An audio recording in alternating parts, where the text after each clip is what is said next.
Doctor Ambedkar ఆశయ సాధనే YCP లక్ష్యమని పేర్కొన్న వైఎస్ఆర్ కాంగ్రెస్ పార్టీ శ్రేణులు విగ్రహ ఆవిష్కరణ శిలాఫలక వివాదంపై మున్సిపల్ కమిషనర్ను ప్రశ్నించిన వైసీపీ నేతలు భారత రాజ్యాంగ రూపశిల్పి భారతరత్న డాక్టర్ బిఆర్ అంబేద్కర్ 135వ జయంతి వేడుకలు రాష్ట్ర వ్యాప్తంగా ఘనంగా జరుగుతున్నాయి. నంద్యాల జిల్లాలో వైఎస్ఆర్ కాంగ్రెస్ పార్టీ ఆధ్వర్యంలో అంబేద్కర్ జయంతి ఉత్సవాలను నిర్వహించారు. నంద్యాల మున్సిపల్ కార్యాలయ ఆవరణలో నూతనంగా ఆవిష్కరించిన అంబేద్కర్ విగ్రహానికి నేతలు MLC Issac Basha, state CEC member PP Nagireddy మరియు వైసీపీ ముఖ్య నేతలు విగ్రహానికి పూలమాలలు వేసి ఘనంగా నివాళులు అర్పించారు. ఈ సందర్భంగా జై భీమ్ నినాదాలతో ఆ ప్రాంతం మారుమ్రోగింది. ఎమ్మెల్సీ ఇస్సాక్ బాషా మరియు వైసీపీ నేతలు మాట్లాడుతూ ప్రపంచంలోనే అతిపెద్ద రాజ్యాంగాన్ని అందించిన మహానీయుడు అంబేద్కర్. ఆయన కేవలం ఒక వర్గానికో ప్రాంతానికో పరిమితమైన వ్యక్తి కాదని, దేశ ప్రజలందరికీ దిక్సూచిగా, ఆర్థికవేత్తగా, సామాజిక సంస్కర్తగా ఆయన చేసిన సేవలు అనన్యం అని కొనియాడారు. ఆయనను కేవలం జయంతి, వర్ధంతి రోజుల్లోనే కాకుండా ప్రతిరోజు స్మరించుకోవాలన్నారు. డాక్టర్ అంబేద్కర్ స్ఫూర్తితోనే మాజీ ముఖ్యమంత్రి వైఎస్ జగన్మోహన్ రెడ్డి పాలన సాగించారని, సామాజిక న్యాయం చేకూర్చడంలో వైసీపీ ప్రభుత్వం ఎప్పుడూ ముందుంటుందని నేతలు స్పష్టం చేశారు. విజయవాడలో అంబేద్కర్ భారీ విగ్రహాన్ని ఏర్పాటు చేయడం ద్వారా వైఎస్ జగన్మోహన్ రెడ్డి డాక్టర్ అంబేద్కర్ పై ఉన్న భక్తిని చాటుకున్నారని కొనియాడారు. అయితే ఇదే సమయంలో నంద్యాలలో విగ్రహ ఆవిష్కరణ శిలాఫలకంపై పేర్ల విషయంలో మున్సిపల్ అధికారుల తీరుపై నేతలు అసహనం వ్యక్తం చేశారు. శిలాఫలకంపై ఎవరి పేర్లు ఎలా ఉండాలో మున్సిపల్ కమిషనర్కు తెలియదా అని వారు సూటిగా ప్రశ్నించారు. ఈ కార్యక్రమంలో రైతు విభాగం secretary Ratnababu Chowdary, state public స్టీవింగ్ జాయింట్ సెక్రటరీ బుల్లెద్దుల రవికుమార్, రాష్ట్ర మహిళా విభాగం సెక్రటరీ శశికళారెడ్డి, మాజీ మున్సిపల్ చైర్పర్సన్ మాబునిసా, నంద్యాల జిల్లా వైసీపీ ప్రధాన కార్యదర్శి సోమశేఖర్ రెడ్డి, వైసీపీ జిల్లా ఉపాధ్యక్షులు దాల్మిల్ అమీర్, నంద్యాల అసెంబ్లీ పరిశీలకుడు సద్దల సూర్యనారాయణ రెడ్డి, వైసీపీ జిల్లా అధికార ప్రతినిధి అనిల్ అమృతరాజ్, మేధావుల సంఘం అధ్యక్షుడు రసూల్ ఆజాద్, వైసీపీ జిల్లా సెక్రటరీ శివనాగిరెడ్డి, మాజీ municipal vice chairman Gangisetty Sridhar, YCP Nandyal జిల్లా సాంస్కృతిక విభాగం అధ్యక్షుడు టివి రమణ, జిల్లా వైసీపీ ప్రచార విభాగం అధ్యక్షుడు రామసుబ్బయ్య మరియు వైసీపీ మాజీ కౌన్సిలర్స్, వార్డు ఇన్ఛార్జీలు, నాయకులు, కార్యకర్తలు, అభిమానులు పాల్గొన్నారు. భారత రాజ్యాంగ కర్త,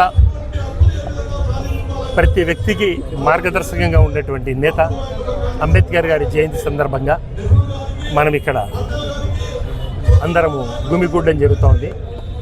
నేను అందరినీ రిక్వెస్ట్ చేసేది ఏమంటే, ఆ మహానేతల జయంతి రోజే కాకుండా వాళ్ళ ఆచరణలు, వాళ్ళ కార్యకలాపాలు ప్రతిరోజు మనం మననం చేసుకొని వాళ్ళు చూపెట్టిన అడుగుజాడల్లో నడవవలసిందిగా నేను అందరినీ వినమ్రంగా రిక్వెస్ట్ చేస్తూ ఉన్నాను.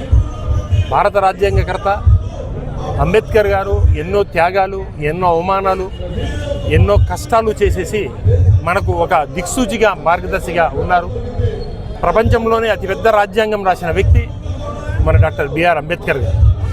ఆ రాజ్యాంగం అనేది లేకపోతే మనం ఏ రకంగా ఉంటామనేది ఊహించడానికి కూడా భయమవుతుంది. అటువంటి మహానేత అంబేద్కర్.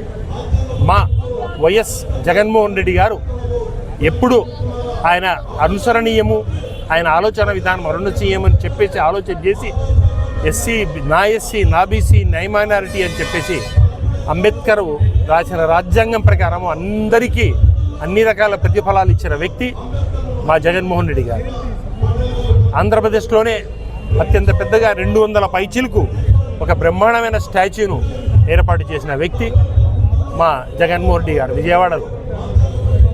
ఈ రకంగా చెప్పుకుంటూ పోతే జగన్మోహన్ రెడ్డి గారు పేదల కోసము అంబేద్కర్ గారి ఆశయాలను పూర్తిగా అమలు చేసే రకంగా ముందు వెళ్తున్న వ్యక్తి ఈయన. ఇకపోతే నంద్యాల గురించి చెప్పాలంటే, ఈ స్టాచ్యూ కంటే ముందు మనం తీసుకొని రావడం జరిగింది, ఇక్కడ శాంక్షన్ చేయడం జరిగింది. కొన్ని కారణాల వల్ల లేట్ అయితే జరిగింది. ఎందుకు అంటే 2-3 సెంటర్స్ సెలెక్షన్ చేసుకోవడము, ఒక ఏకాభిప్రాయానికి రాకపోవడము, మళ్ళీ ఆ దేవుని దయ వల్ల ఈరోజు అంబేద్కర్ గారి స్టాచ్యూ ఇక్కడ ఇనాగ్రేషన్ జరిగింది. దయచేసి అందరూ దీనికి కోఆపరేట్ చేయవలసిందిగా కోరుతా ఉన్నాను. అలాగే మున్సిపల్ కమిషనర్ గారికి నేను సూచన చేస్తూ ఉన్నాను, ఎవరి పేరు ఎంత ఉండాలా అనేది కనీసం కూడా మీకు తెలియదా కమిషనర్ గారు? ఏ పేరు ఎంత ఉండాలా, మంత్రికి ఎంత విలువ ఇవ్వాలా, కౌన్సిల్కి ఎంత విలువ ఇవ్వాలా, ఎమ్మెల్యేకి ఎంత విలువ ఇవ్వాలా, రాజ్యాంగ ప్రధానకర్త అంబేద్కర్ గారికి ఎంత విలువ ఇవ్వాలని చెప్పేసి మీరు చూసుకొని ప్రవర్తించవలసిందిగా కోరుకుంటూ ఈరోజు డాక్టర్ బిఆర్ అంబేద్కర్ గారి జయంతి శుభాకాంక్షలు తెలియజేసుకుంటూ ఈరోజు వైఎస్ఆర్సీపీ పార్టీ తరఫున ఆయనకు ఘన నివాళులు అర్పించడం జరిగింది. మనందరికీ తెలుసు, నంద్యాల ప్రజల కళ మన అంబేద్కర్ గారి స్టాచ్యూ కొన్ని సంవత్సరాల నుంచి మనము ఈ స్టాచ్యూ ఏర్పాటు చేయడానికి కృషి చేయడం జరుగుతుంది. దాంట్లోనే భాగంగానే 2019లో మన మాజీ ఎమ్మెల్యే శ్రీ శిల్పా రవిచంద్ర కిషోర్ రెడ్డి గారి హయాంలోనే ఇప్పుడు ఇక్కడ పెట్టిన విగ్రహం ఏర్పాట్లు చేయడం జరిగింది. కానీ కొందరు మన సంఘ నాయకులందరూ కూడమి ప్రాంతాల్లో ఏర్పాటు చేయాలని చెప్పి, ఏదైతే ముఖ్య డిమాండ్ కింద పద్మావతి నగర్ లో ఏర్పాటు చేయాలని చెప్పి స్టేడియం లోపల ఏర్పాటు చేయాలని చెప్పి కోరడం జరిగింది. మనందరికీ తెలుసు, స్టేడియం అనేది మన కలెక్టర్ గారి ఆధ్వర్యంలో ఉంటుంది. దాని వల్ల ఆ రోజు ఎమ్మెల్యే గారు శిల్పా రవిచంద్ర కిషోర్ రెడ్డి గారు కృషి చేయడం జరిగింది. ఇంతలోనే ఎలక్షన్స్ రావడము, ప్రభుత్వం మారడం జరిగింది. ఆ రోజు నుంచి సంఘ నాయకులందరూ వినతి ప్రకారము మన వైఎస్ఆర్సీపీ హయాంలో ఏదైతే కౌన్సిల్ ఏర్పాటు జరిగిందో, కౌన్సిల్ తరఫున ఈ విగ్రహ ఏర్పాటు కోసము కలెక్టర్ గారు మరియు ఇప్పుడు ఎమ్మెల్యే మినిస్టర్ గారు అయినటువంటి ద్వారా లెటర్ రావడం జరిగింది.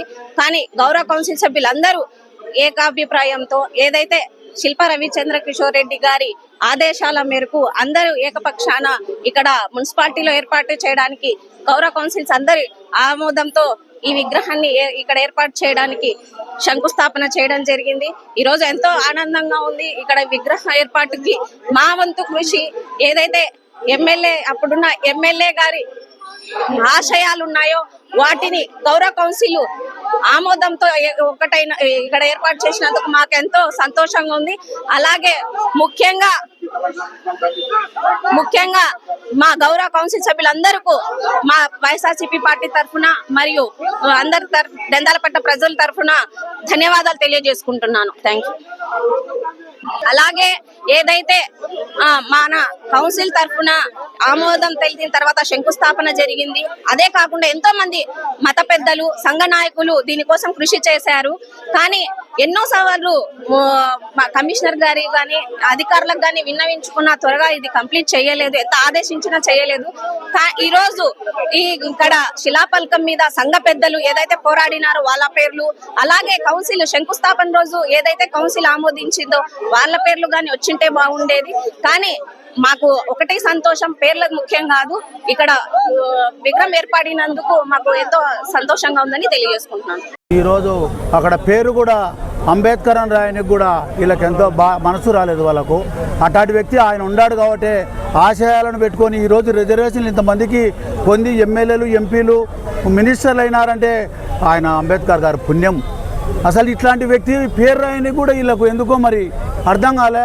ఇంతవరకు కనీసం ఈరోజు జయంతి రోజైనా దాన్ని అడ్జస్ట్మెంట్ చేసుకోక అట్లే పెట్టి ప్రజలతో తిట్టించుకోవడం జరుగుతుంది. ఈ భారతరత్నకు ఎన్ని జన్మదినాలు చెప్పినా కానీ తక్కువనే. నమస్తే, జన్మదిన శుభాకాంక్షలు. ఒక దేశ ఉన్నతి అభ్యుదయము మహిళల ఉన్నతి బట్టి పరిగణలోకి తీసుకోవాలని చెప్పిన మన ప్రభుత్వ రాజ్యాంగ నిర్మాత డాక్టర్ బిఆర్ అంబేద్కర్ గారి అడుగుజాడల్లో నడిచిన వైఎస్ జగన్ గారు మహిళల సాధికారత, మహిళల ఉన్నతే ధ్యేయంగా పనిచేశారు. అలాంటి డాక్టర్ బిఆర్ అంబేద్కర్ గారి విగ్రహాన్ని ఈరోజు నంద్యాల మున్సిపాలిటీలో గత వైఎస్ఆర్సీపీ ప్రభుత్వంలో దీనికి శంకుస్థాపన చేయడం జరిగింది. ఆ విగ్రహాన్ని ఈరోజు జాతికి అంకితం చేస్తున్న సందర్భంగా అందరికీ కూడా 135వ జయంతి శుభాకాంక్షలు. ఈరోజు భారత రాజ్యాంగ నిర్మాణకర్త అయినటువంటి అంబేద్కర్ గారి 135వ జయంతి ఇక్కడ జరుగుతూ ఉంది. ఆయన తరఫున లబ్ధి పొందినటువంటి అందరికీ కూడా ఈరోజు ఆయన యొక్క జన్మదిన శుభాకాంక్షలు తెలుపుకుంటా ఉన్నాం. కానీ దురదృష్టకరమైనటువంటి స్థితి ఏంటంటే ఈరోజు ఇక్కడ విగ్రహావిష్కరణ చేస్తూనే తెలుగుదేశం పార్టీ రాజకీయాలకు తెరదీయడం అనేటువంటిది చాలా సిగ్గుచేటైనటువంటి విషయం. ఈరోజు 2000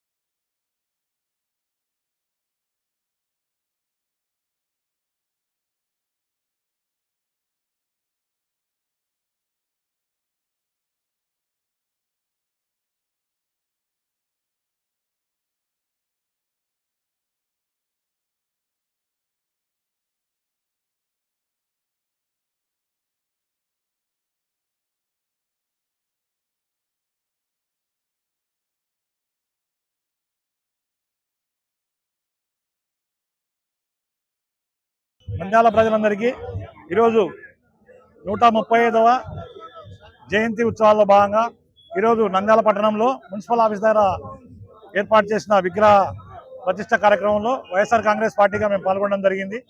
ఈ కార్యక్రమానికి సంబంధించి గతంలో అంబేద్కర్ గారి విగ్రహం పెట్టాలని టౌన్లో మాజీ శాసనసభ్యులు శ్రీ శిల్పా రవిచంద్ర కిషోర్ రెడ్డి గారి ఆధ్వర్యంలో మన బొమ్మల సత్రం ఓవర్ బ్రిడ్జి కింద ఒక విగ్రహాన్ని ఏర్పాటు చేయడం జరిగింది. కానీ కుల సంఘాలు ప్రజా సంఘాలు అందరూ కూడా టౌన్లోనే ఉండాలని కోరడంతో దాన్ని తీసుకొని వచ్చి మళ్ళీ మున్సిపల్ ఆఫీస్లో పెట్టడానికి గత కలెక్టర్ గారు అయితేనేమి అప్పటి ఆర్డీఓ గారు అందరూ కూడా ఒక విగ్రహ కమిటీ వేసి మరి పట్టణంలో పలు ప్రదేశాలను కూడా చూడడం జరిగింది. అందులో భాగంగా ఇండోర్ స్టేడియంలో విగ్రహం ఏర్పాటుకు పూర్తి స్థాయిలో ఏర్పాట్లు జరిగిన తర్వాత అనుకోకుండా ఎలక్షన్ కోడ్ రావడం, దానివల్ల కొంత డిలే జరిగింది. మళ్ళీ కూడా ఈ గవర్నమెంట్ వచ్చిన తర్వాత మళ్ళీ మున్సిపల్ కౌన్సిల్ సభ్యులతో మాట్లాడి ఎక్స్ఎమ్మెల్యే గారి ఇనిషియేషన్ తీసుకొని ఎక్స్ఎమ్మెల్యే గారి స్పెషల్ ఇంట్రెస్ట్తో మున్సిపాలిటీలో పెడితే బాగుంటుంది అని చెప్పి మరి కౌన్సిల్ సభ్యులందరినీ కూడా ఒప్పించి ఈరోజు ఈ కార్యక్రమం చేపట్టి నంద్యాల ప్రజలకు ఈరోజు విగ్రహాన్ని అంకితం చేయడం జరుగుతూ ఉంది. అందులో భాగంగానే మేము అందరూ వచ్చినందుకు మేము చాలా సంతోషపడుతున్నాం. కానీ డాక్టర్ బిఆర్ అంబేద్కర్ ఒక కులానికి ఒక మతానికి సంబంధించిన వ్యక్తి కాకూడదు. మరి అంబేద్కర్ గారు కోరినట్టుగా ప్రపంచ మేధావి, ప్రజలందరిలో సమానత్వం, ప్రజలందరిలో ఏకత్వం ఉండాలా అనే దానికే మరి ఆ రోజు పోరాటం చేసి ఇంత గొప్పగా మరి ఏకాభిప్రాయం మేరకు ఈరోజు విగ్రహం ఏర్పాటు చేయడం జరిగింది. విగ్రహం ఏర్పాటు అయితే బాగానే జరిగింది. కానీ మీరు విగ్రహంలో పేరు చూస్తే మినిస్టర్ గారి పేరుకున్నంత వాల్యూ కూడా డాక్టర్ భారత రాజ్యాంగ నిర్మాత అయిన అంబేద్కర్ గారి పేరు రాయడానికి వరకు మనసు రాలేదు. అంటే ఎంతసేపు ప్రజల దృష్టి వాళ్ళని ఆకర్షించాలా, మేమేదో చేసినామనే ఉద్దేశం తప్ప ప్రజలకు వాళ్ళకు అంబేద్కర్ కించపరిచే విధంగా ఈరోజు ప్రవర్తించడం చాలా బాధాకరం. ఏదేమైనా ఈరోజు నంద్యాల ప్రజలందరికీ కూడా మరొకసారి అంబేద్కర్ గారి జయంతి. అంబేద్కర్ రాజ్యాంగ నిర్మాత, ఆయన యొక్క 130వ జయంతి సందర్భంగా మనము ఇక్కడ సమావేశమైనాము. నేను ఇక్కడ నిలబడి మాట్లాడడానికి కారణం కూడా దాదాపుగా ఆయన రాజ్యాంగం ప్రకారం ఆయన ఇచ్చినటువంటి హక్కును నేను వినియోగించుకొని ఇక్కడ మాట్లాడుతున్నాను. నిజంగా ఆయన లేకుంటే మన యొక్క దళితులు ఎక్కడ ఉండారో మనకు తెలియదు. అప్పట్లో ఆయన దళిత వ్యతిరేకులతో కొట్లాడి వారితో పోరాడి ఈ యొక్క రాజ్యాంగంలో ఆయన ఈ యొక్క దళితులకు ప్రత్యేక రిజర్వేషన్ కానీ వారికి కనీస సౌకర్యాలు కల్పించగలిగినాడు.